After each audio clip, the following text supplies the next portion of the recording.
உதகை புத்தக திருவிழாவில் புலவர் சண்முக வடிவேல் அவர்கள் எல்லாம் இன்பமயம் என்கின்ற தலைப்பில் ஆற்றிய உரையின் முழுமையான தொகுப்பினை இங்கே பதிவேற்றம் செய்திருக்கின்றோம்.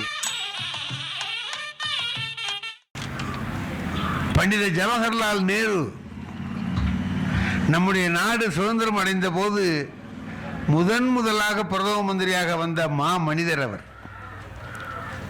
அவர் எங்கு போனாலும் கையிலே புத்தகங்களோடு போவார். பெரிய பெரிய புத்தகங்களை வச்சிருப்பாராம் பக்கத்திலேயே. அவருடைய மகள் இந்திரா காந்தி கேட்பாங்களாம், இவ்வளவு எடுத்துட்டு போறீங்களே, உங்களுக்கு ஓய்வு இருக்கா, படிக்க முடியுமா அப்படின்னு.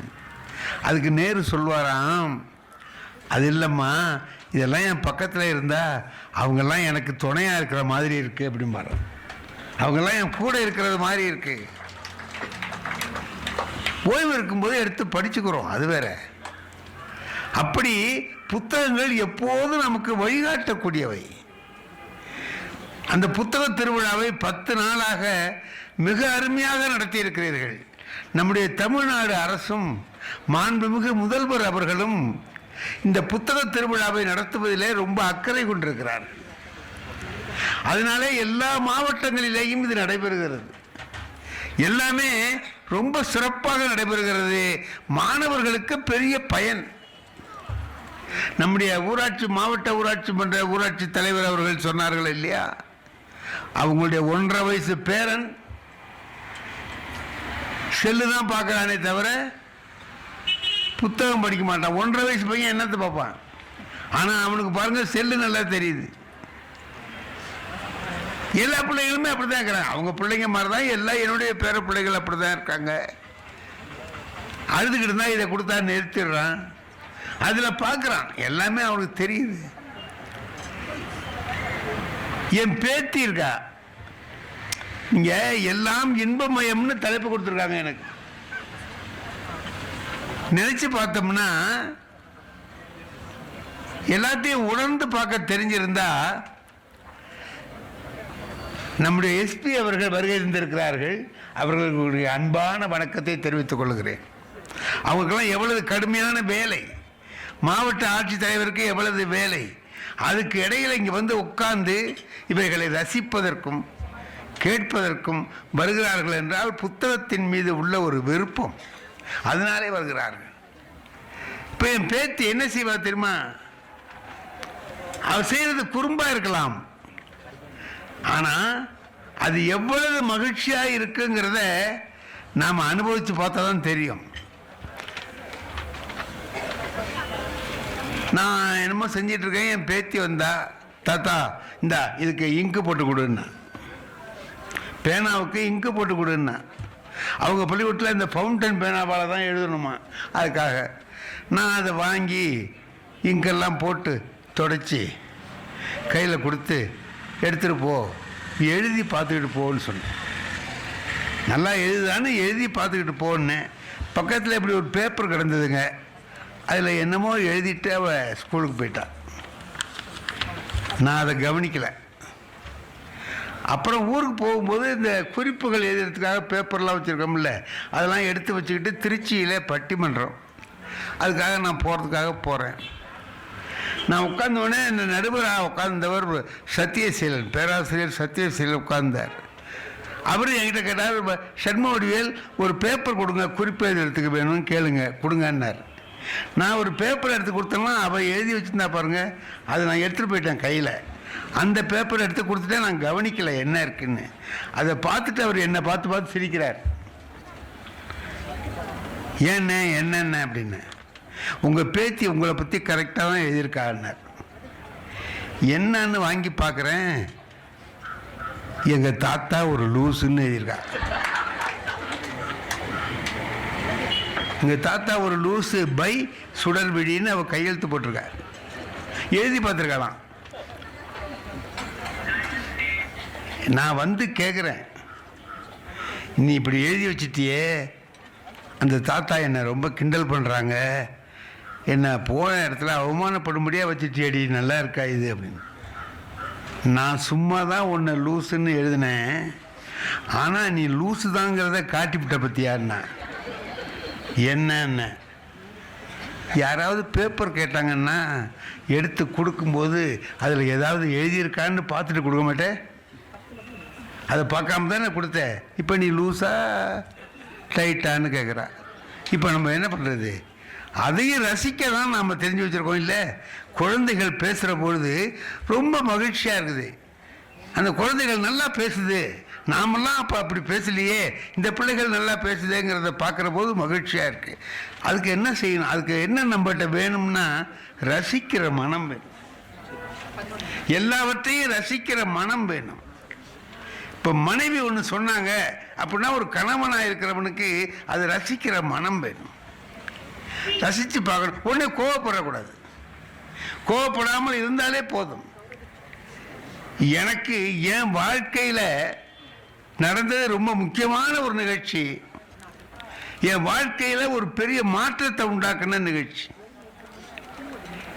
நான் கல்யாணம் ஆகிறதுக்கு முந்தி கோயிலுக்கே போனது கிடையாது, சாமி கும்பிட்டதும் இல்லை. நான் சாமி கும்பிடாததுனால சாமிக்கு ஒன்றும் கஷ்டம் இல்லை. ஆனால் எவனையும் போக விடவும் மாட்டேன். அறிவு இருக்காடா, கோவிலுக்கு போகலாமா அப்படி இப்படின்னு போகிறவனையும் தடுப்பேன். இதை ஒரு தொண்டு மாதிரி அந்த காலத்தில் நான் செஞ்சுக்கிட்டு இருந்தேன். எனக்கு கல்யாணம் ஆச்சு.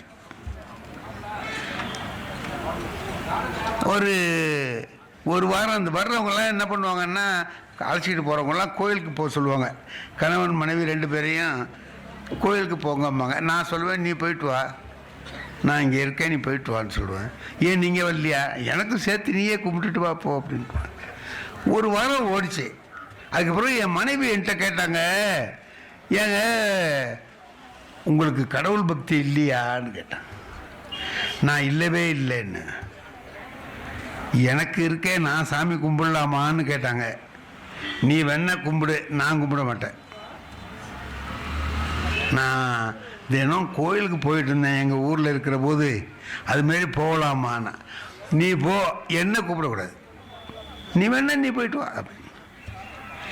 ஒரு வாரம் 10 நாள் கோயிலுக்கு போயிட்டு வந்ததுக்கு பிறகு ஒரு நாள் என் மனைவி சொல்கிறாங்க, நான் தனியாக கோயிலுக்கு போகிறேன் இல்லைங்க. ஆமாம், இந்த சின்ன பையனுங்க அங்கே நிற்கிறவனோ கேலி பண்ணுறானுவோ, உன்னையா கேலி பண்ணுறானுவோ. அதில் ஒருத்தன் வந்து இடிச்சிட்டு போனான். எப்போவுமே ஒரு கணவனு புருஷங்காரனுக்கு கோபம் வருமா வராது? என் பொண்டாட்டியை ஒருத்தன் இடிச்சிட்டு போனான்னா எனக்கு கோபம் வரணும்ல, எனக்கு வரல. ஏன்னா என் மனசில் என்ன ஓடுதுன்னா, கல்யாணத்துக்கு முந்தி நம்ம பண்ணிக்கிட்டு இருந்த வேலையை இப்போ வேற எவனோ பண்ணுறான்.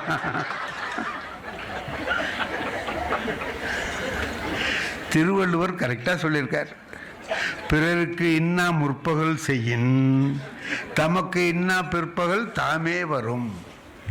எப்படி இன்னொருத்தர் கெடுதல் பண்ணினியோ அது உனக்கு வரும். இதை நான் தெரிஞ்சுக்கிறேனே மனசில் இருக்கே தவிர மனைவிட்ட சொல்ல முடியாது. பாருங்க, நான் சொன்னேன், எந்த பையன் அவன் இடிச்சவன் அவனை சொல்லு, நான் அவனையா. என் மனைவி அறிவாளி, இதுக்கு எதுக்கு சத்தம் போடுறீங்க? அப்புறம் நீங்கள் என் கூட வந்திருந்தா இதெல்லாம் நடக்குமான்னு நான் சொன்னேன். எனக்கு தான் கடவுள் பக்தி கிடையாது, சாமிக்கு கோயிலுக்கு போக மாட்டேன், என்னையே கூப்பிடுற? உங்களை கோயிலுக்கு கூப்பிடலங்க, அப்புறம் கோயில் வரைக்கும் வாங்க, நீங்கள் வெளில இருக்க, நான் போய் சாமி கும்பிட்டு வர வந்துடுவோம். எனக்கு என்னமோ அது தேவலாம் போல் இருந்துச்சு. சரின்னுட்டு 2 பேரும் சேர்ந்து போனோம். கோயில் வாசலுக்கு போனோடனே என் மனைவி, நீங்கள் இங்கேயே இருங்க, இதோட உங்கள் எல்லாம் சரியாக போச்சு, நான் உள்ளே போய் சாமி கும்பிட்டு வரேன்னு சொல்லி போகும்போது செருப்பை கட்டி என்கிட்ட போட்டுட்டு போனேன். இந்த செருப்பை இங்கே போடுற, நான் பார்த்துக்கணுமா அப்படின்னு. உங்களை பார்த்துக்க சொல்லலையே, அப்புறம் இங்கே போட்டால் என்ன அர்த்தம்? அது பாட்டுக்கு அங்கே இருக்கட்டும், நீங்கள் பாட்டுக்கு இங்கே இருங்க. இதுக்கு என்ன அர்த்தம்னு புரியுதாம்மா உங்களுக்கு? அது பாட்டுக்கு அங்கே இருக்கட்டும், நீங்கள் பாட்டுக்கு இங்கே இருங்கன்னா அதுவும் உள்ளே வராது, நீயும் வரமாட்டே, 2 பேரும் சேர்ந்து இருங்கங்கிற மாதிரி சொல்லு. எனக்கு ஆத்திரம்தான் வருது, ஒன்றும் செய்ய முடியல. சரி சரி போயிட்டு வா போ அப்படின்னேன். போனவுடனே ஒரு 2 பேர் வந்தான். செருப்புக்கெல்லாம் ஜோடிக்கு எவ்வளவு வாங்குறீங்கன்னா,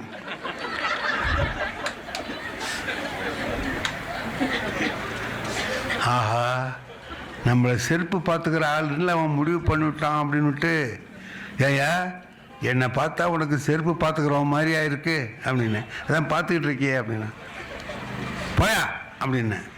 போகும்போது அவனு 2 பேரும் பேசிட்டு போகிறான், பொம்பளை செருப்புனா பார்த்துக்குவார் போல இருக்கு அப்படின்னு.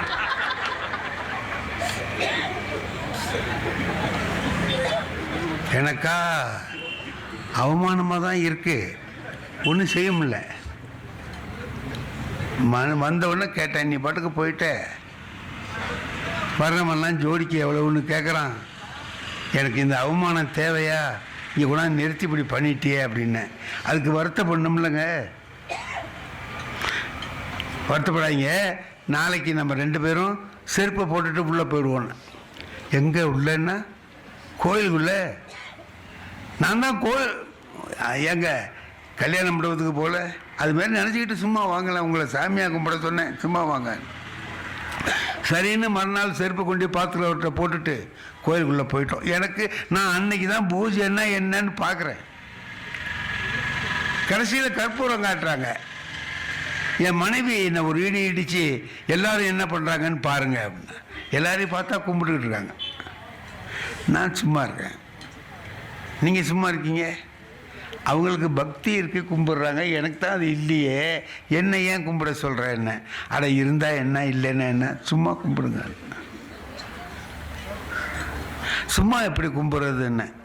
அதுக்கு அவர் சொன்ன செய்தி, என் மனைவி சொன்ன செய்தி, ஜனகணமன பாடுறாங்கல்ல, யார் பாடணும்? தேசபக்தி உள்ளவங்க தானே பாடணும். தேச விரோதியும் சேர்ந்துக்கிட்டு பாடுறானா இல்லையா? ஆமாம், அது மாதிரி நீங்கள் கும்பிடுங்களேன். என்ன தேச விரோதி ஜனகணமன பாடுற மாதிரி என்ன கும்பிட சொல். அது எங்கள் பள்ளிக்கூடத்தில் நடக்கும். நாங்கள் எல்லாம் காலையில் ப்ரேயர் வைப்போம், பிள்ளைகள்லாம் வரிசையாக நிற்கும், 12ஆம் வகுப்பு படிக்கிறவன்லாம் நாங்களாம் நின்றுட்டு சத்தம் போடாமல் பார்த்துக்குவோம்.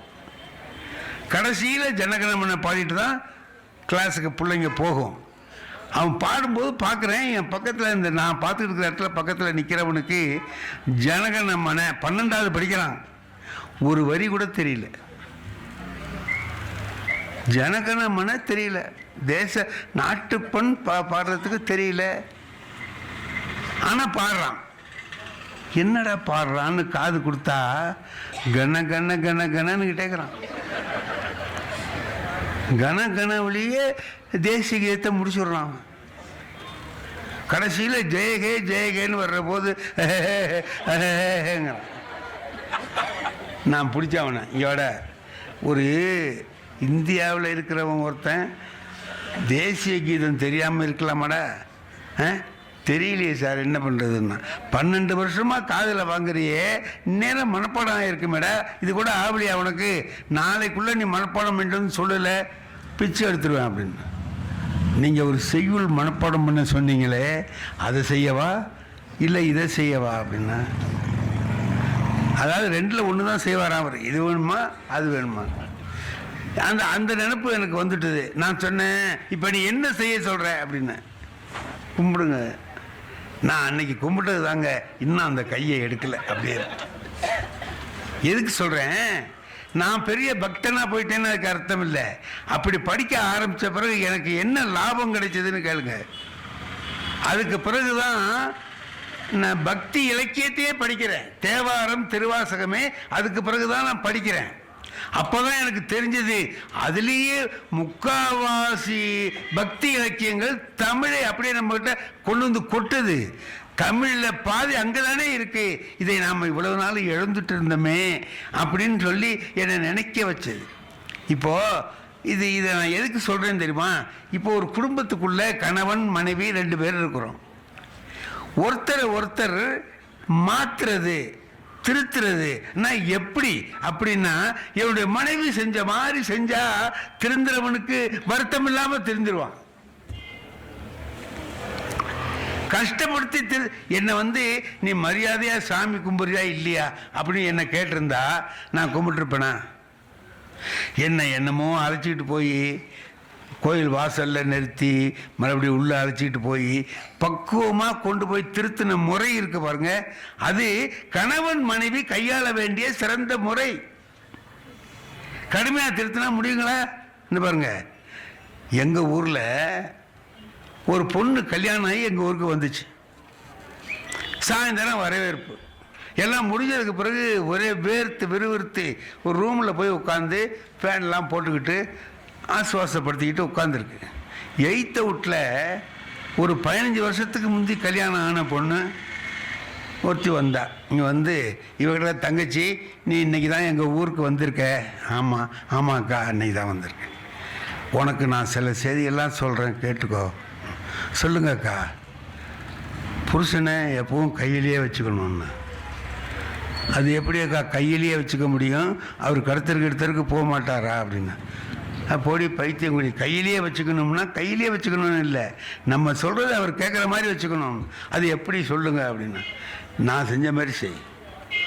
என்னக்கா செஞ்சீங்க நீங்கள்? என்ன கல்யாணம் ஆன அன்னைக்கே அந்த ஆள்கிட்ட சொல்லிட்டேனே, யோ இந்த தண்ணி அடிக்கிறது, சீட்டாடுறது, அது பண்ணுறது இது பண்ணுறது, பீடி குடிக்கிறது, சிகரெட் குடிக்கிறது, இந்த வேலையெல்லாம் வச்சுக்கிட்ட நாக்கு அறுத்துருவேன். அவன்கிட்ட பேசினா இவன் பேசினா வீட்டுக்கு நேரம் கழிச்சு வந்த காலை வெட்டிடுவேன். சீட்டு விளையாடுறதுன்னு தெரிஞ்ச கையை வெட்டிடுவேன். இந்த மாதிரிலாம் நான் சொன்னேன். அதே மாதிரி நீயும் கடுமையாக சொல்லு அப்படி. அதுக்கு இன்னைக்கு வந்தவ கேட்டா, நீங்கள் சொன்னதெல்லாம் சரியக்கா, அவங்க அதை கேட்டு திருந்திட்டாங்களான்னு கேட்டா. அதுக்கு 15 வருஷம் சொல்கிறா. என்னமோ ஆயா, யாருக்கு தெரியும், அன்னைக்கு போனவர் தான் இன்னும் வீட்டுக்கு வரல.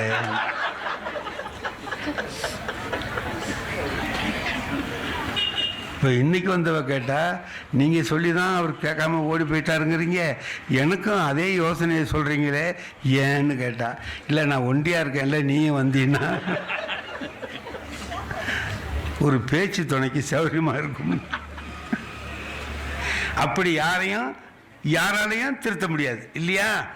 அன்பான வழியில் ஒருத்தர் திருத்தணும்னு நினைச்சா திருத்திடலாம். நாம் நினைக்கிறபடி வாழ வேண்டும் என்று நினைத்தால் அவர்களை திருத்தி விட முடியும்.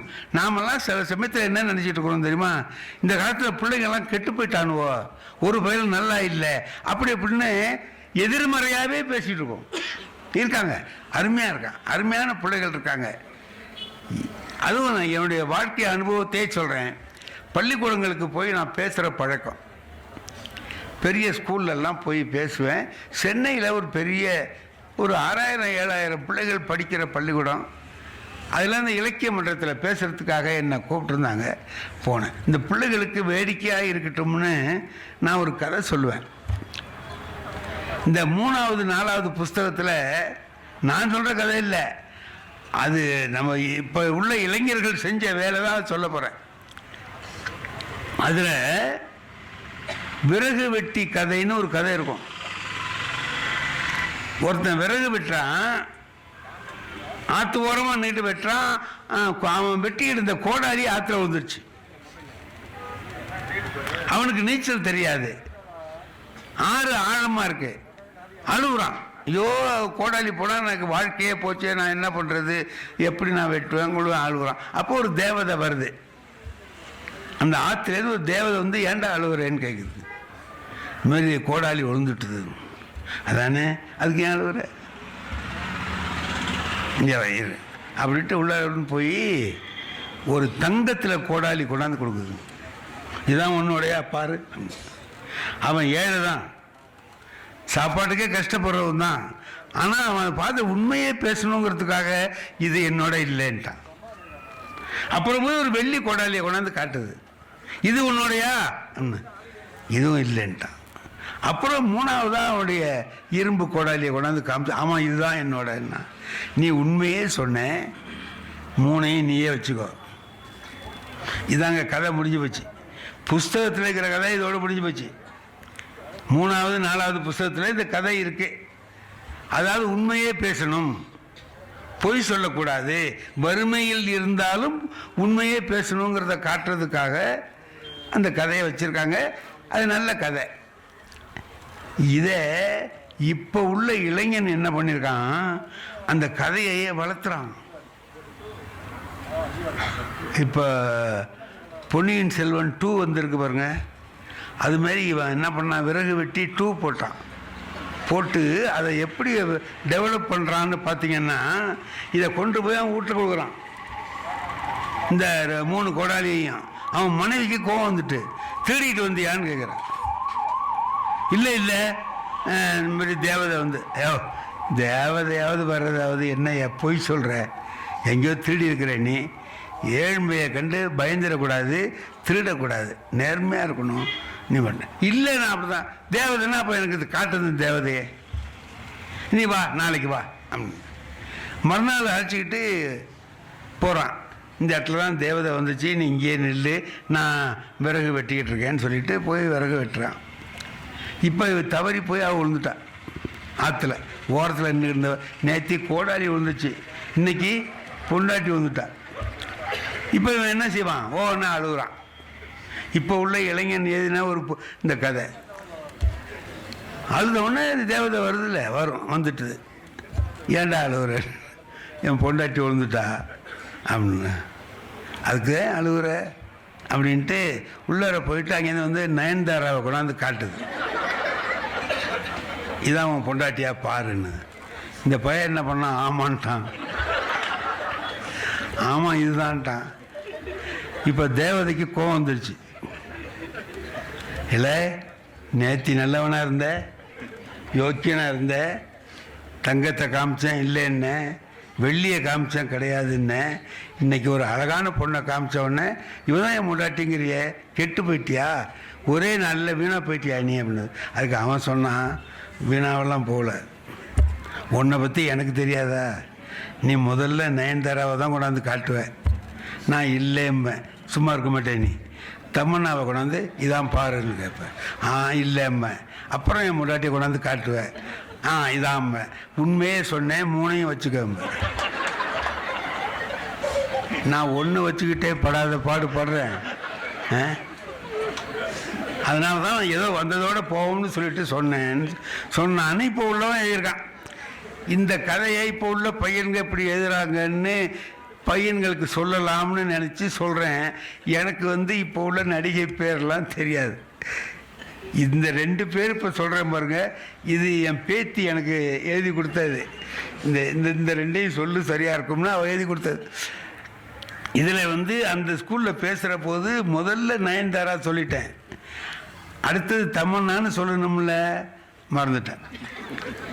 இப்போ பேர் வரமாட்டேங்குது, என்னடா பண்ணுறேன்னா. அந்த எதுக்க உட்காந்த ஒரு பையன்கிட்ட ஒரு அழகான பொண்ணு பேர் சொல்லடான்னு கேட்டேன். அவன் எழுந்துச்சு சொன்ன வார்த்தை என் வாழ்க்கையில் பெரிய ஓங்கி அடிக்கிற அடி மாதிரி இருந்துச்சு. ஒரு அழகான பொண்ணு பேர் சொல்லுடா நீ எந்திரி அப்படின்னு. உலகத்திலேயே அழகான பொண்ணுன்னா அது எங்கள் அம்மா தான் சார். நான் எதிர்பார்க்கவே இல்லை, இப்படி ஒரு விடையை அவன் சொல்லுவான்னு எதிர்பார்க்கல. அவன் சொன்னான், அழகு என்பது வெளியிலே இல்லை, உள்ளே இருக்கிறது. எங்க அம்மாவோட உயர்ந்த குணம் வேற யார்கிட்ட இருக்கு? ஆகவே உலகத்திலேயே அழகுன்னு சொன்னா அது எங்க அம்மா தான். நான் என்ன நினைச்சு சொன்னேனோ அது என் மறதி ஒரு பையன்கிட்ட இருந்த உயர்ந்த எண்ணத்தை வெளிப்படுத்துச்சு இல்லையா? அப்படி இந்த இளைஞர்கள் எல்லாரும் கெட்டு போயிட்டான், வீணா போயிட்டான், அப்படி போயிட்டான்னு சொல்லி சொல்றதுல பயன் இல்லை. நல்ல பிள்ளைகள் இருக்காங்க, அருமையான பிள்ளைகள் இருக்காங்க, நல்ல அறிவாளிகளாக இருக்கிறாங்க, நல்ல விஷயங்களை எல்லாம் சொல்றாங்க, அவங்க நிறைய படிக்கிறாங்க. அவங்க நாம் புத்தகத்தில் படிக்கிறத விட வெளியிலேருந்து நிறைய தெரிஞ்சு. எல்லாருமே செல்லை பார்த்து கெட்டு போயிடறான்னு நம்ம நினைக்க வேண்டாம். செல்லு நல்ல விஷயத்துக்கு பயன்படுத்துறதுக்கு நம்ம பிள்ளைகளுக்கு கற்றுக் கொடுத்தோம்னா பிள்ளைகள் அது கற்றுக்கும். இந்த பாருங்க, இப்போ ஒரு அப்பா ஈசி சேர்ல அப்படி படுத்திருக்கார், சாஞ்சு படுத்திருக்கார்.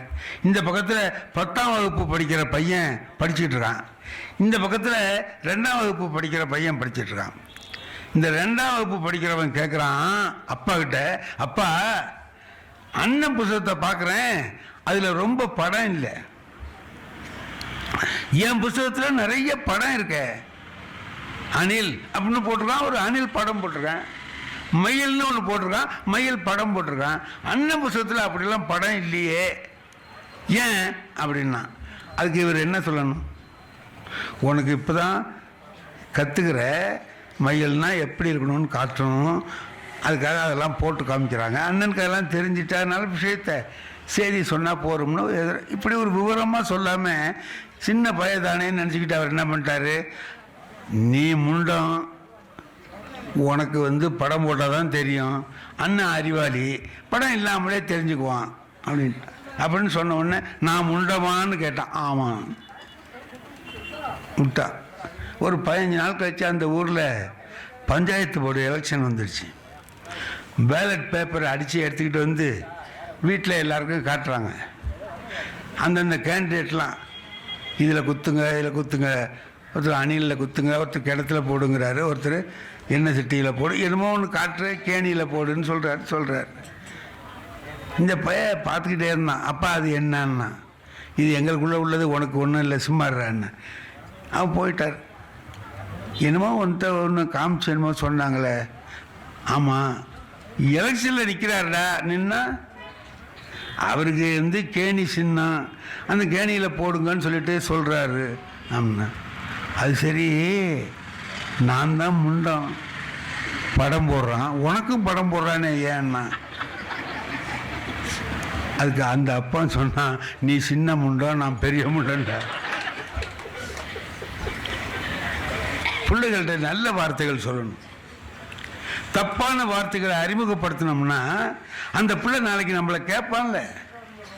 அப்போ நாம் எல்லாத்துலேயுமே பார்த்தீங்கன்னா எதை பார்த்தாலும் அதில் ஒரு நல்லது தெரிஞ்சுக்கிட்டு நல்லது இப்போ நான் சில சமயங்களில் என்ன பண்ணுவேன், வீட்டில் ஏதாவது தப்பு பண்ணுவேன், அதிகாரம் பண்ணணுங்கிறதுக்காக வேண்டி மனைவிகிட்ட ஒரு நாள் என்னமோ காய்கறி வாங்கிட்டு வந்து வச்சுருந்த போது பார்த்துட்டு, உனக்கு காய்கறியே வாங்க தெரியலன்னு. அந்த தெருவில் கொண்டு வர்றவர் உங்ககிட்ட சொத்தையை கொடுத்துட்றாரு, முத்தலை கொடுத்துட்றாரு, காசு கூட வாங்கிட்டு போகிறாரு, உனக்கு ஒரு மண்ணுமே தெரியலன்னு. அதுக்கு என் மனைவி என்ன சொன்னாங்கன்னா, இன்னைக்கு ஞாயிற்றுக்கிழமை தானாங்க. ஆமாம், நீங்கள் ஓய்வாக தானே இருக்கு. ஆமாம், இன்றைக்கி காய்கறியெல்லாம் வாங்கிட்டு வாங்க, எப்படி வாங்கிறதுங்கிறத இதிலேருந்து நான் தெரிஞ்சுக்கிறேன். இது நமக்கு தேவையில்லாத வேலை தான், அது செஞ்சேன். நான் போனேன், மார்க்கெட்டுக்கு போனோடனே முதல் கடை என்கிட்ட படித்த பையன் ஒருத்தன் காய்கறி கடை வச்சுருந்தான். ஐயா வாங்கன்னா, நல்ல வேலை நீ காய்கறி கடையாவது வச்சியடா அப்பா அப்படின்ட்டு, உட்காருங்க ஐயா, ஸ்டூல் எடுத்து போட்டான். வரவே மாட்டீங்க, வந்திருக்கீங்க, காய்கறி வாங்கலான்னு வந்தேன், கொடுங்கங்க, என்ன எழுதி வச்சிருக்கீங்களா, என்னங்க, நீங்கள் உட்காருங்கன்ட்டு என்கிட்ட ஒரு பேப்பர் எடுத்து கொடுத்து படிங்கன்ட்டான். அவன் பார்க்குறான், 2 தேங்காய்ன்னு முதல்ல போட்டிருக்கு. அந்த தேங்காயை நான் கவனிக்கிறேன். அப்படி எடுக்கிறான், காதுகிட்ட வச்சு ஆட்டுறான், ஆடுதான்னு பார்க்குறான், ஒரு தட்டுறான், என்ன முத்தி இருக்கான்னு பார்க்குறாரான். அவனுக்கு பிடிக்கல, தூக்கி போட்டான். சார் இதே மாதிரி 100 தேங்காவை தட்டிவிட்டான். ஐயாவுக்கு இதை கொடுக்கக்கூடாது, நல்லதாக கொடுக்கணும்னு நினச்சி அவன் தேடுறான்னு நான் நினச்சிக்கிட்டு இருக்கேன். அதெல்லாம் பார்த்து எடுத்து கொடுத்தான். வெண்டைக்காய், கத்திரிக்காய் எல்லாத்தையும் எடுத்து கொடுத்தான். பச்சை மிளகா, இஞ்சி என்னமோ எடுத்து கொண்டு வீட்டில் கொடுத்தேன். சட்னி அரைக்கிறதுக்காக தேங்காயை எடுத்து உடைச்ச உடனே அந்த 2 மூடியையும் எடுத்துகிட்டு வந்து என் மனைவி, இந்த பாருங்கள், நீங்கள் வாங்கிட்டு வந்த தேங்காய் நல்ல இலசாக இருக்குது, வலிச்சு சாப்பிடலாம் போல் இருக்குது, இளநீ வாங்கினா கூட இவ்வளவு பக்குவமாக இருக்காது, ரொம்ப பக்குவமாக வாங்கிட்டு வந்திருக்கீங்க, இப்படி தான் நான் வாங்கணுமான்னு. ஆஹா, இந்த இதைத்தான் தேடி இருக்கான் போல இருக்கு. நாம் நல்லது தேடுறான், முத்தலா தேடுறான்னு நினச்சிக்கிட்டு இருந்தோம். இல்லை, இந்த ஆள் படிக்கிற போது கண்ணாபின்னான்னு திட்டினான், இவனுக்கு வீட்டில் வாங்கி கொடுப்போம் அப்படிங்கிறதுக்கு அவன் ஏற்பாடு பண்ணியிருக்கான் போல இருக்கு. நமக்கு தெரியாது. எனக்கு வருத்தமாக போச்சு, பையன் நம்மளை அப்படி பண்ணிட்டானேன்ட்டு அப்படி ஒரு வருத்தமாக உட்காந்தேன். கொஞ்சம் நேரம் கழிச்சு என் மனைவி வந்து சொன்னாங்க, தேங்காய் இலசா வாங்கிட்டோமேன்னு வருத்தப்படாதீங்க, கத்திரிக்காய் வெண்டைக்காய் எல்லாம் நல்ல முத்தலா தான் வாங்கியிருக்கீங்க. என்ன அப்படின்னா என்ன அர்த்தம்? உனக்கு தேங்காய் வாங்கவும் தெரில, கத்திரிக்காய் வாங்கவும் தெரில, வெண்டை, நீ என்ன குறை சொல்கிற, ஒன்றை யாரோ ஏமாத்துறான், ஒன்று இந்த ஏமாற்றி அனுப்பியிருக்கான். இவ்வளவு சொல்லலை, இது சொன்னதுலே தெரியுது. இப்போ இதுக்கு சொன்ன உடனே நமக்கு ஒரு கோபம் வரலாம்ல. கோபம் வந்தால் அந்த இடம் எப்படி ஆகிடும், நரகத்தின் வாசல் மாதிரி ஆகிடும். இப்போ காலையில் எழுந்துச்சி வேலைக்கு போகணும், அவசரமாக கிளம்புறோம். தலைக்கு எண்ணெய் தடவி சதை சீவணும், எண்ணெய் பாட்டில் காணும், எண்ணெய் எங்கே வச்சு எங்கே கத்துவான். அந்த அம்மா இவருக்கு வேண்டிய பலகாரம் தானே செஞ்சுக்கிட்டு இருக்கோம், அது அங்கே இருந்துக்கிட்டு அது அங்கே தான் இருக்கு பாருங்க. வச்சது வச்ச இடத்துல இருக்க மாட்டேங்குதாக்கா, அப்படியே வேகமாக போகிறான். கீழே எண்ணெய் கிண்ணம் இருக்கு, காலில் பட்டு ஊற்றிடுது. இப்போ என்ன செய்யலாம்? ஒன்று செய்யலாம். அறிவு இருக்கா? பாதையில் கொண்டு வந்து எண்ணெயை வச்சிருக்கியே, கால் பட்டு ஊத்திருச்சு பாரு, போனால் வலிக்கிட்டு கீழே விழுவுறதுக்கு இந்த மாதிரிலாம் பண்ணியிருக்கியேன்னு திட்டலாம். திட்டிடலாம். ஆனால் நாம் ஆபீஸுக்கு போய் நிம்மதியாக இருக்க முடியாது. என் மனைவியும் வீட்டில் நிம்மதியாக இருக்க மாட்டாங்க. தப்பு நடந்துட்டுதே, அவர் திட்ட முடியாது ஆயிட்டுதேன்னு அவங்க வருத்தமாக இருப்பாங்க, நாம் போன இடத்துல வருத்தமாக இருப்போம். இப்படி அதையே மாற்றி சொல்லி பாருங்க. அடே பாதையில் தான் இருக்கு, நான் தான் பார்க்காம இடிச்சிட்டேன் அப்படின்னு நான் சொன்னேன்னா உள்ளேருந்து என்ன சத்தம் வரும் தெரியுமா? பாதையில் நான் தாங்க தெரியாமல் வச்சுட்டேன். இல்லை, இது ரெண்டு இப்படி நடந்தால் எப்படி இருக்கும்? இவன் அலுவலகத்தில் போய் நிம்மதியாக இருப்பான், அந்த அம்மா வீட்டில் நிம்மதியாக இருப்பாங்க. அது இல்லாமல் நாம் எதிர்மறையிலேயே எல்லாத்தையும் சிந்திச்சு காரியங்களை செய்கிற போது நமக்கு என்ன ஆகுதுன்னா, வாழ்க்கை பூரா மனசுக்கு கஷ்டமாகவே இருக்கு, நல்லதே நடக்கிறது இல்லை. வகுப்புகளில் நாங்கள் பாடம் நடத்துகிறோம், எங்கெல்லாம் நாங்கள் ஆசிரியர்கள், எங்கள் வேலை செய்கிற இடத்துல எங்களுக்கு ஏற்படுற அனுபவங்கள் எப்படி இருக்கும்? எங்கள் தலைமை ஆசிரியர் சொன்னார், ரொம்ப நாள் பள்ளிக்கூடத்துக்கு வராமல் இருந்தான்னா அவன் பேரை அடிங்க, பேரெல்லாம் அடிச்சிருங்க. ஒருத்தன் அடித்தான், ஒருத்தன் வரல, 15 நாள் வரல. அவன் வரமாட்டான், பெரும்பாலும் வரமாட்டான், வந்தாலும் படிக்க மாட்டான், வந்து உட்காந்தாலும் 4 வேலை கெடுப்பான், அந்த மாதிரி இருப்பான். பேரை அடிச்சுட்டேன், வந்தான், உன் பேர் அடிச்சாச்சு போட வீட்டுக்கு அப்படின்னு. ஏன் சார்னா, நீ வரல, பள்ளிக்கூடத்துக்கு வரல, படிக்க மாட்டேங்கிற, மோசமாக இருக்க, வேணாம் போ அப்படின்னு. அப்படியா சார்னா, புத்தகத்தை எடுத்தான், அப்படி வச்சுக்கிட்டு போயிட்டான். நல்ல வேலை இவன் போயிட்டான் அப்படின்னு நினச்சிக்கிட்டு இருக்கேன். அரை மணி நேரத்தில் அவங்க அப்பா வளைச்சிட்டு வந்துட்டான். ஏன் சார், என் பையனை நடராஜனோட அப்பா சார்னா, வாங்க ஐயா உட்காருங்க. ஏன் சார் அவனை அனுப்பிட்டீங்க? ஐயா பள்ளிக்கூடத்துக்கு வரமாட்டேங்கிறான் ஐயா, வந்தாலும் படிக்க மாட்டேங்கிறான், பரீட்சையிலலாம் எவ்வளவு மார்க் வாங்கியிருக்கான் பார்த்தீங்களா, 2, 3 வாங்கியிருக்கான். இவனை வச்சு நம்ம என்ன பண்ணுறது? ஐயா அவன் கொஞ்சம் அதாக தான் இருப்பான், அதுக்காக பேர் அடிச்சிடாதீங்க ஐயா. அப்புறம் நான் அவனை வச்சு என்ன பண்ணுறது அப்படின்னு. ஃபெயிலாக போனால் எங்களுக்கு கெட்ட பேர் அப்படின்னு. இல்லையா, இந்த வருஷம் கொஞ்சம் போட்டு அடித்து ஒப்பேற்றி விட்டுடுங்க ஐயா, இந்த வருஷம் கொஞ்சம் அனுப்பிட்டீங்கன்னா அவனை ஒரு வாத்தியார் வேலைக்காவது அனுப்பலான்னு பார்க்குறேங்கிறான். நான் நினச்சேன், இப்போ இவன் வாத்தியார் வேலையை பற்றி என்ன நினைக்கிறான், என்னை பற்றி என்ன நினைக்கிறான்? அவனை ஒரு வாத்தியார் வேலைக்காவது அனுப்பலான்னு பார்க்குறேன், கொஞ்சம் போட்டு அடித்து ஒப்பேற்றி விடுங்க அப்படிங்கிறான். நான் நினச்சேன், இனிமேல் இவனை அடித்து பிரயோஜனம் இல்லை, அவனை அடிக்கணும். எப்போ இந்த பிள்ளைகளை நாம் நல்ல விதமாக கொண்டு வரணும், ஆனால் கொஞ்சம் குறைச்ச மார்க் வாங்கியிருக்கவங்களே மாலையில் தனியாக வச்சு வகுப்பு நடத்துகிறோம். அவங்களுக்கு என்னென்ன செய்யலாமோ அவ்வளோதையும் செஞ்சு எப்படியாவது மேலே வரணும்னு நினைக்கிறோம். அந்த பிள்ளைகள் கொஞ்சம் நம்மளை உணர்ந்தாங்கன்னா அதுக்கு ஒரே வழி அன்பு வழி தான். அன்புக்கு நிகரானது வேறு எதுவுமே இல்லை. அந்த அன்பான வழியில் போகிற போது அந்த பிள்ளைகள் எல்லாம் மேலே வருகிறார்கள். அப்படி தான் சொன்னேன், அதுதான் நான் சொன்னேன், இதையெல்லாம் நினச்சி தான் சொன்னேன். எல்லாமே வாழ்க்கையில் இன்பமயம்தான், பார்க்கிற பார்வையில் இருக்கு. காலையில் அங்கேருந்து ஒருத்தர் வர்றார், நண்பர் வர்றார், அவரும் பேப்பர் படிச்சிருக்கார், நானும் பேப்பர் படிச்சிருக்கேன்.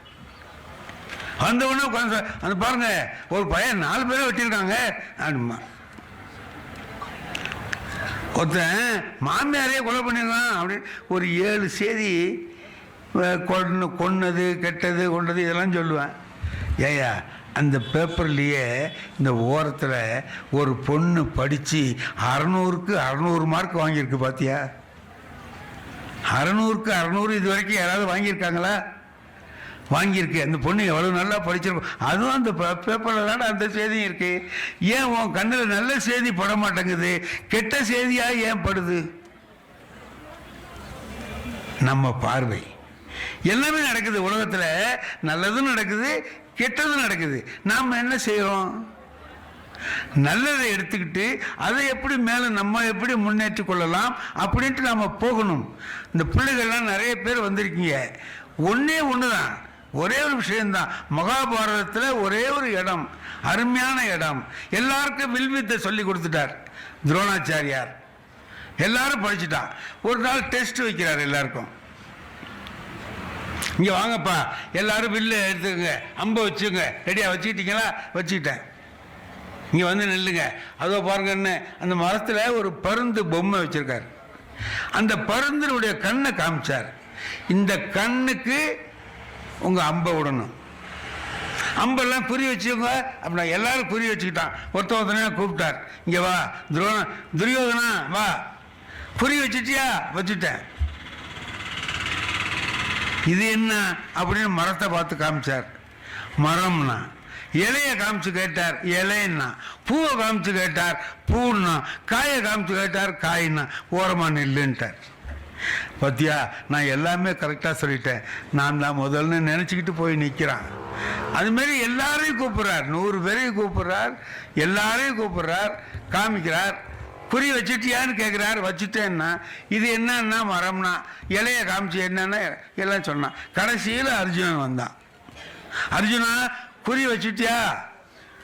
என்ன குறி வச்சிருக்கேன்னா, பருந்தின் கண்ணுக்கு குறி வைத்திருக்கிறேன். சரி, இது என்ன? மரத்தை காமிச்சு கேட்டார். தெரியலீங்களே என்ன? இலையை காமிச்சு என்ன? தெரியலையே. பூவை காமிச்சு என்ன? தெரியல. அப்போ உனக்கு என்ன தாண்டா தெரியுதுன்னார். பருந்தின் கண் தெரிகிறது, பானத்தின் நுனி தெரிகிறது, அது தவிர வேறு எதுவும் தெரியவில்லைன்னா. குறின்னு வச்சதுக்கு பிறகு அதிலேயே தான் கவனம் இருக்க வேண்டுமே தவிர மற்றது நம் கண்ணுக்கு தெரியக்கூடாது. இதான் இந்த கதையினுடைய கருத்து. பிள்ளைகளை படிக்கிற நீங்கெல்லாம் இருக்கீங்க. என்ன உங்களோட லட்சியம்? என்னமா ஆகணும், இப்படி படிக்கணும், இப்படி முன்னேறணும், இப்படி வரணும்னு ஒரு முடிவு பண்ணிட்டா அதிலேயே கவனமாக இருந்தால் கவன சிதறல் ஏற்படாது. வேற மற்றதை பார்க்க வேண்டும் என்கிற எண்ணங்கள் இருக்காது. அப்படியெல்லாம் போகிற போதுதான் உயர்ந்த இடத்திற்கு நாம் பிள்ளைகளை கொண்டு வந்து சேர்க்க முடியும். பிள்ளைகளும் அப்படி வருவார்கள். எல்லாமே சரி, எல்லாமே சரி. ஆனால் சில நேரங்களில் சில தவறுகள் நடக்கும். அப்படியெல்லாம் நடக்காமல் நாம் எல்லா குழந்தைகளையும் நம்முடைய குழந்தைகளாக எண்ணி, புத்தர் பெரிய புத்தர் ஆயிட்டார். குடும்பத்தெல்லாம் விட்டு போயிட்டார். மறுபடியும் வர்றார், கபிலவாஸ்துவுக்கு வர்றார். அவர் பிறந்த வீட்டிலேயே போய் பிச்சை எடுக்க போறார். எங்கே பார்த்தாலும் பிச்சை வாங்கிட்டு வர்றார். அவருடைய வீட்டில் போய் பிச்சை எடுக்க போறார். அப்போ அவருடைய மனைவி வந்து நின்று பார்க்குறாங்க, அழுறாங்க. இப்போ அவர் மகன் ராகுலன் வர்றான். அப்பாவை பார்க்க, இதுதாண்டா அவங்க அப்பா. இப்போ இப்படி அரச குடும்பத்தில் பிறந்தவர் பிச்சை எடுக்கிறார். அந்த பையன் கேட்டான், ராகுலன் கேட்டான், ஏப்பா உனக்கு என் மேலே அன்பு பாசம்லாம் இல்லையா? ஏன் என்னை விட்டுட்டு போனேன்னு கேட்குறேன். உனக்கு என் மேலே பாசம் இல்லையா? ஏன் என்னை விட்டுட்டு போனேன்? உன் மேலே ரொம்ப பாசம் இருக்குடா அப்படின்னார். அப்புறம் ஏன் விட்டுட்டு போனேன்? அதே மாதிரி உலகத்தில் இருக்கிற எல்லா பிள்ளைகள் மேலேயும் எனக்கு பாசம் இருக்குடான்னார். உன் மேலே நான் எவ்வளவு பாசம் வச்சிருக்கேனோ அதே பாசத்தை எல்லா பிள்ளைகள் மேலேயும் நான் வைத்திருக்கிறேன். அதனால் உலக நன்மைக்காக பாடுபடுகிற நிலைக்கு நான் வந்திருக்கேன். உன்னை நான் மறந்துட்டேன்னோ உன் மேலே பாசம் இல்லைன்னோ நீ நினச்சிடாதேன்னு சொல்கிறார். உலகம் முழுவதையும் நம்ம நேசிக்க கற்றுக்கொண்டோமானால் எங்கே வரும்? எந்த இடத்திற்கு நாம் போகிறோம்? உயர்ந்த இடத்திற்கு போகிறோம். திருவள்ளுவர் ஒரே ஒரு குறள் நமக்காக சொல்லியிருக்கிறார். மனத்துக்கண் மாசு இளநாதல் அனைத்து அரண் ஆகுல நீர பிற. என்னங்க அதுக்கு அர்த்தம்? மனதிலே குற்றமில்லாமல் இருப்பதுதான் அறம், தர்மம். மற்றதெல்லாம் அது என்னவோ ஆடம்பரம், விட்டுருப்போ, மற்றதெல்லாம் வேற. ஆனால் மனதிலே எவன் ஒருவன் குற்றமில்லாத வகையில் இருக்கிறானோ அவன் செய்வது அனைத்தும் அறமாக இருக்கும். அவன் நல்லது தவிர கெட்டது செய்ய அவனுக்கு தெரியாது. ராமகிருஷ்ண பரமஹம்சர் இதுக்கு ஒரு கதை சொல்றார். ஒரு குரு சிஷ்யன், சாமியார், பெரிய சாமி ஒரு சின்ன சாமி, ரெண்டும் ஆற்றுல இறங்கி அக்கறைக்கு போகணும். இறங்க போகுது. இறங்கும் போது ஒரு பெண், அழகான பெண் வர்றா, இளம் பெண். அந்த பெரிய சாமியார்கிட்ட போய், சாமி எங்கள் அம்மா வீடு அக்கறையில் இருக்குது, அம்மாவுக்கு ரொம்ப உடம்பு சரியில்லைன்னு சொல்லி செய்தி வந்திருக்கு, படகு ஒன்றுமே இல்லை, ஆற்றுல இறங்கி தான் அக்கறைக்கு போகணும், எனக்கு நீச்சல் தெரியாது, ஆற்றை பார்த்தா ஆழமாக இருக்கும் போல இருக்கு, என்னை கொஞ்சம் கையை பிடிச்சி அக்கறையில் விட்டுடுங்கிறார். இப்போ சாமியாருக்கு கோவம் வந்துருச்சு. நீ என்னை என்ன நினைச்ச? நீ ஒரு பொம்பளை நான் தொடுவேனா? நான் எவ்வளோ பெரிய சாமி, நான் துறவி, அப்படி ஆக்கணும் இப்படி ஆக்கணும்னு சத்தம் பண்ணான். அப்போ தான் அழைச்சி போனா அழைச்சிருப்போ, எதுக்கியா கத்துறேன்ட்டு வந்தா. சின்ன சாமிகிட்ட வந்தா, சாமி நீங்களாவது என்னை கொண்டு அக்கறையில் விடுங்க, என்ன அவ்வளோதானம்மா, இரு வான்னு கையை பிடிச்சி அழைச்சிட்டு வந்தான். நடுப்புற ஆழம் அதிகமாக போச்சு, நனைஞ்சிட்டான், உடம்பு பூரா நனைஞ்சு போச்சு, தூக்கி தோளில் போட்டான். போட்டுக்கிட்டு போகிறான். பெரிய சாமி திரும்பி இதை பார்த்தான். அவனுக்கு ஆத்திரம். நீ எல்லாம் ஒரு சாமியாராடா? நீ எல்லாம் எதுக்குடா துறவியா வர்ற? நீ இவ்வளவு அயோக்கியத்தனம் பண்ணுற, பொம்பளையை போட்டு தூக்கி தோளில் போட்டிருக்கிற, அப்படி இப்படின்னு திட்டுறான். மனசுக்குள்ளே அவன் என்ன நினச்சிட்டு இருக்கான்? அட நம்மளே இந்த வேலையை செஞ்சுருக்கலாமே அப்படின்னு அவன் நினச்சிட்டு இருக்கான். அங்கே போகும்போது அந்தாண்ட போனான், அங்கே போய் திட்டுறான். இவன் போனான், சின்ன சாமி கொண்டு அங்கே விட்டான், நீ போமான்னா அவன் போயிட்டான். திரும்பி திரும்பி திட்டுறான் இவனை. அங்கே ஒரு பெரிய கூட்டம், அந்த மாரி கூட்டத்தில் சாமியார் பேசுகிறார். எதுக்க சிஷ்யன் உட்காந்துருக்கான். சொல்லுவேன், சாமியார்லாம் இந்த காலத்தில் கெட்டு போயிட்டானுவ, அப்படி போயிட்டா. இந்த பக்கம் என் சிஷ்யன் இந்த உட்காந்துருக்கான், இந்த பையன் இன்னைக்கு என்ன பண்ணான்னு தெரியுமா அப்படின்னு அந்த செய்தியெல்லாம் சொல்கிறான். ஏண்டா நீ பண்ணினியா இல்லையாடாவில்? தூக்கி தொல்லை போட்டு. அவன் எழுந்தான். சாமின்னா என்னடா அப்படின்னா, நான் அவளை அங்கேயே விட்டுட்டேன், நீங்கள் விடவே மாட்டேங்கிறீங்களே சாமின்னா. நான் அவளை அங்கேயே விட்டுட்டேன், நான் தொட்டேன், தூக்குனேன், என் மனசில் எந்த குற்றமும் இல்லை, விட்டேன், நீ தொடலை, ஆனால் அவளையே நினச்சிக்கிட்டு இருக்கேன். இது ரெண்டு பேரில் யார் குற்றவாளி? திருவள்ளுவர் கேட்கிறார், மனதில் குற்றம் இல்லாமல் இருப்பதுதான் அறம், தர்மம் என்று சொல்லுகிறார். ஆகவே மனதை தெளிவாகவும் குற்றமற்றதாகவும் வைத்துக் கொள்வதற்கு நாம் நம்முடைய பிள்ளைகளை பழக்கணுமானால் அந்த பிள்ளைகள் உயர்ந்த இடத்திற்கு வருவார்கள்.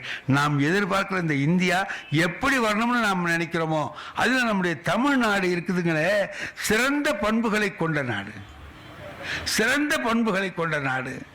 அந்த நாட்டிலே உள்ள பிள்ளைகள் எல்லாம் நாளை நம்முடைய பண்பாட்டை காக்கிறவர்களாகவும் நமக்கெல்லாம் மேலும் மேலும் அந்த பண்பாட்டு செழிப்பை உண்டாக்கக்கூடியவர்களாகவும் வர வேண்டுமானால் நம்ம பெரியவர்களாக இருக்கிற நாம் அவர்களுக்கு சொல்லுவதை விட நடந்து காட்ட வேண்டும்.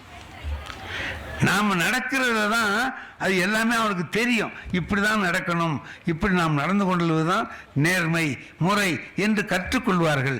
அதை நாம் அவர்களுக்கு சொல்லித்தர வேண்டும் என்பதுதான் முக்கியம்.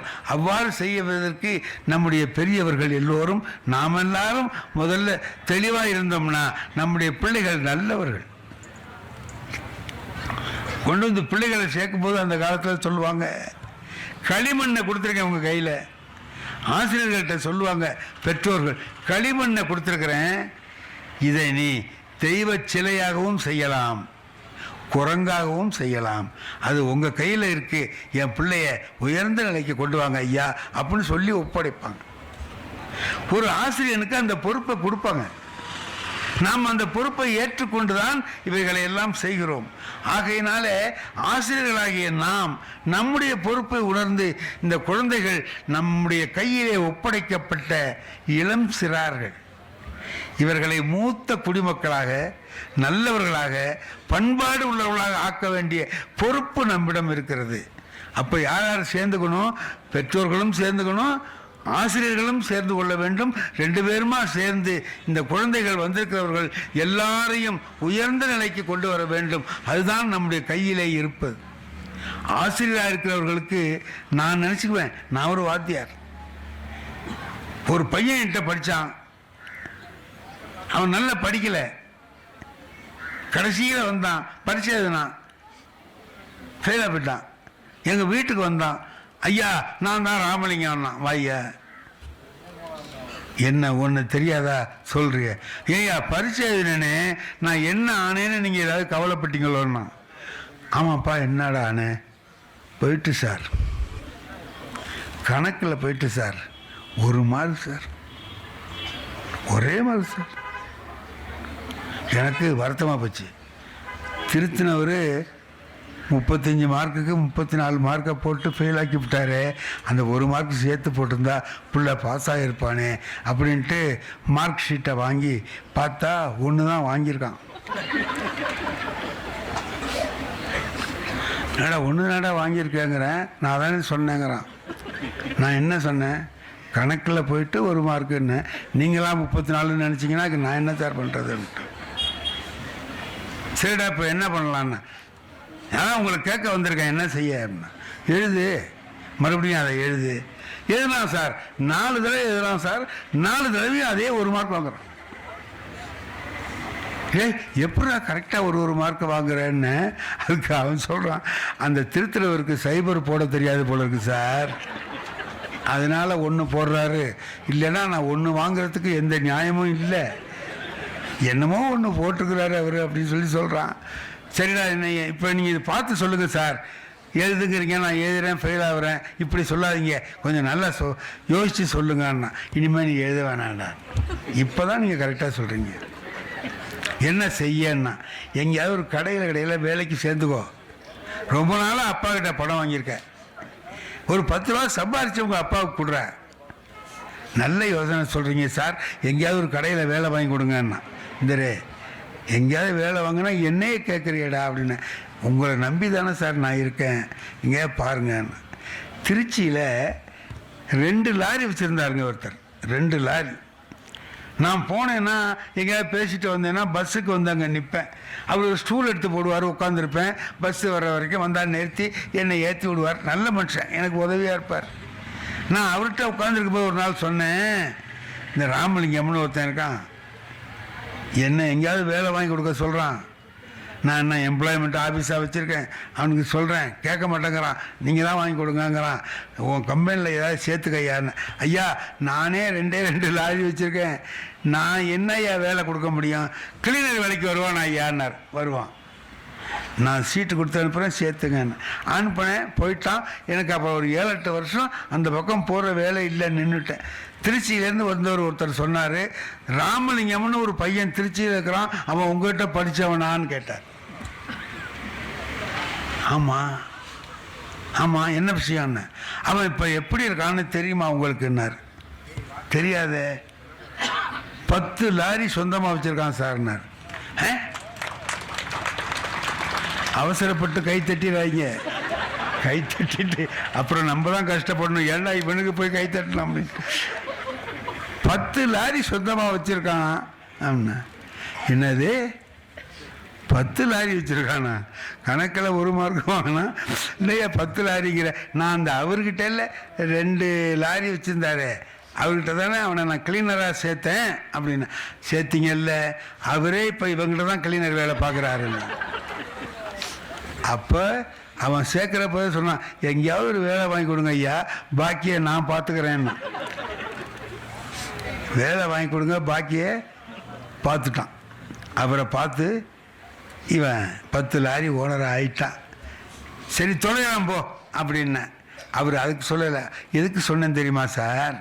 அதுக்காக சொல்லலை, சாயந்தரம் ஆனால் தண்ணி அடிச்சிடுறான் சார், தெருவில் லைட்டு கம்பத்தை பிடிச்சிக்கிட்டு பேசுகிறான், பார்க்குறவங்கெல்லாம் அசிங்கமாக சொந்தமாக கார் வச்சுருக்கான், பெரிய இதெல்லாம் வச்சுருக்கான், இதுமாரிலாம் செய்கிறானேன்னு எல்லோரும் கேவலமாக பேசுகிறாங்க, அவங்க கூட சொல்லலான்னு சொன்னேன்.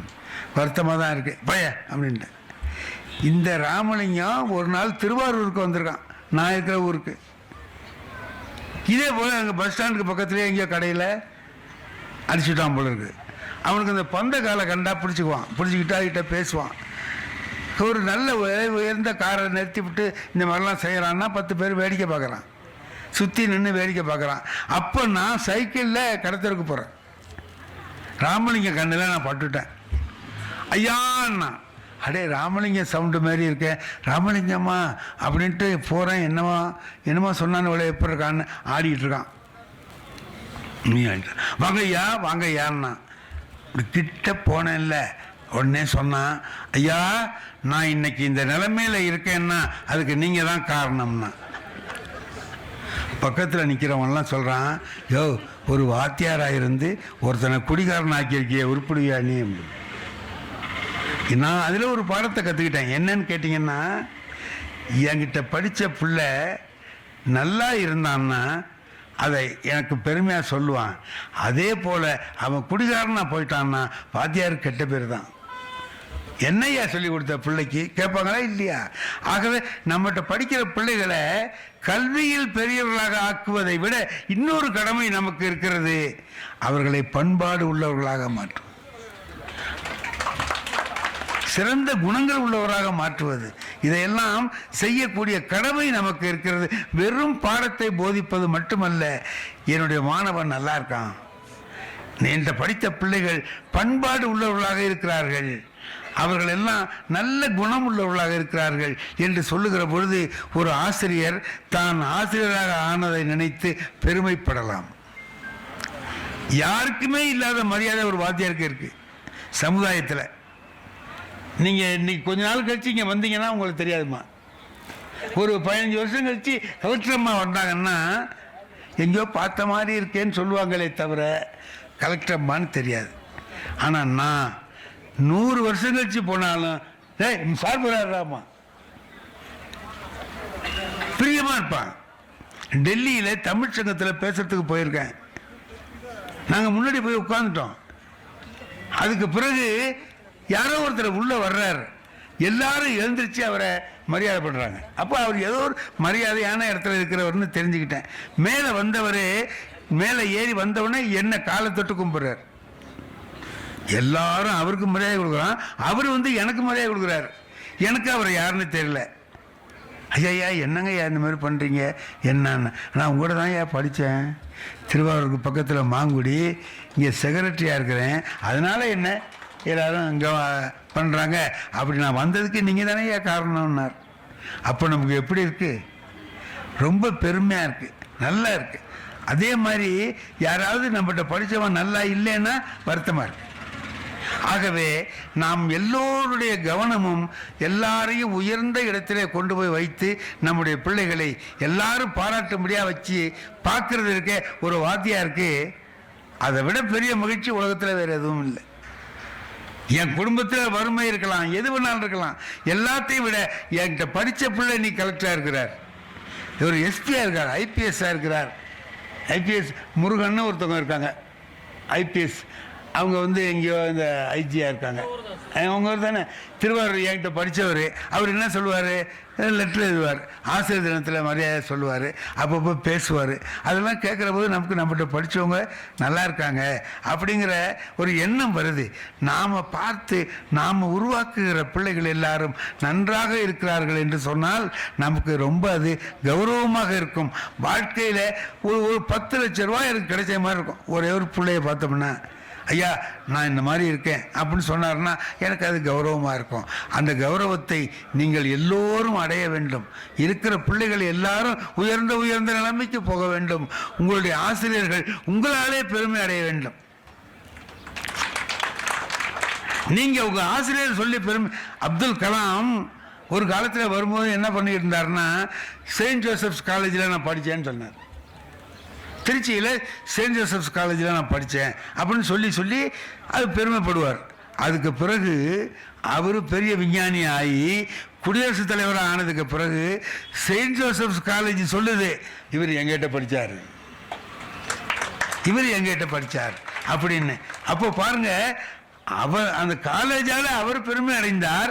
அவர் உயர்ந்த இடத்துக்கு போன பிறகு காலேஜ் அவரை சொல்லி பெருமை அடைகிறது. அந்த உயர்ந்த இடத்தை நாம் எல்லோரும் அடைய வேண்டும். நிறைய குழந்தைகளை பார்த்த உடனே எனக்கு உங்கள்கிட்ட நல்ல செய்தி சொல்லணும் அப்படிங்கிற ஆசை வந்ததுனால எல்லாமே உங்களுக்குள்ள செய்திகளாகவே இன்னைக்கு சொல்லியிருக்கிறேன்.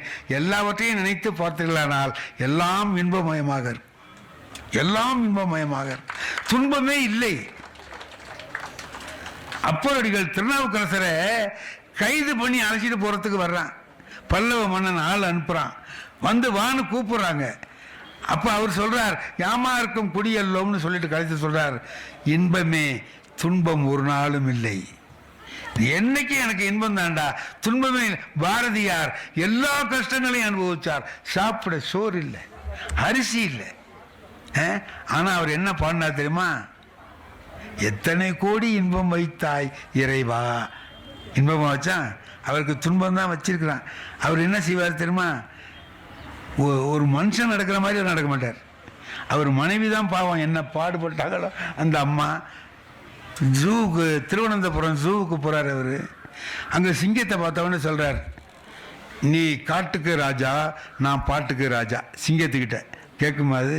அதுகிட்ட போய் சொல்ற, நீ காட்டுக்கு ராஜா, நான் பாட்டுக்கு ராஜான்னு அதை போய் தடை கொடுக்குறாரு. அந்த அம்மா என்ன சொல்றாங்க, அவர் மனைவி செல்லம்மா, கடவுளே அந்த சிங்கத்துக்காவது நல்ல புத்தியை கொடுங்கிறார். அதுக்காவது நல்ல புத்தியை கொடு, ஒன்றும் வேண்டாமல் இருக்கட்டும் அப்படின்னு.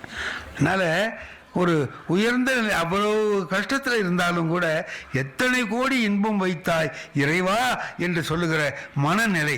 ஆகவே நீங்கள் எவ்வளதோ செய்திகள் வரலாம், தீமையானது, மற்றவர்களுக்கு கெடுதல் செய்கிறது, இது மாதிரி செய்திகள் வந்தால் விட்டு தள்ளிடுங்க.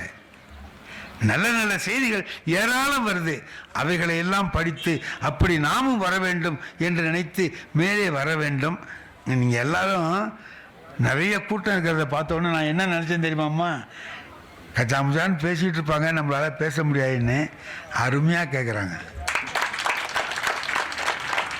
இவ்வளவு பக்குவமாக கேட்குற பிள்ளைகளும் பெற்றோர்களும் வந்து நிறைந்திருக்கிற கூட்டத்தில் பேசுவது எனக்கு பெருமையாக இருக்குது. இதெல்லாம் பார்த்தோன்னே இன்னும் ஒரு 2 மணி நேரம் பேசலாமான்னு ஒரு ஆசை. இந்த பையன் சொல்கிற மாதிரி, இதுக்கு தாண்டா பேசாமல் இருக்கக்கூடாது, பேசியிருந்தாலும் அந்த ஆள் முன்னாடியே நினச்சிடுவான் அப்படின்ட்டு. ஆனால் பேச மாட்டேன். ஏன் தெரியுமா? அமெரிக்காவில் நடந்தது எனக்கு தெரியும். அமெரிக்காவில் ஒருத்தன் என்ன பண்ணான், காலையில் 10 மணிக்கு பேச ஆரம்பித்தான், மத்தியானம் 1 மணி வரைக்கும் பேசினான். எவ்வளோ நேரம் பேசியிருக்கான்? 3 மணி நேரம் பேசியிருக்கான். அப்புறம் சொன்னான், இனிமேல் விஷயத்துக்கு வருவோம்னா. ஆஹா, 3 மணி நேரம் பேசியிருக்கான், இன்னும் விஷயம் பேசல. விஷயம் இல்லாமலே 3 மணி நேரம் பேசுகிறான்னா அப்போ விஷயத்தை எவ்வளோ நேரம் பேசுவான்? மணி 1, பசிக்குது. பார்த்தான், நம்ம ஊர் மாதிரி பொறுமையாக இருக்க மாட்டான்ல அமெரிக்காவில்.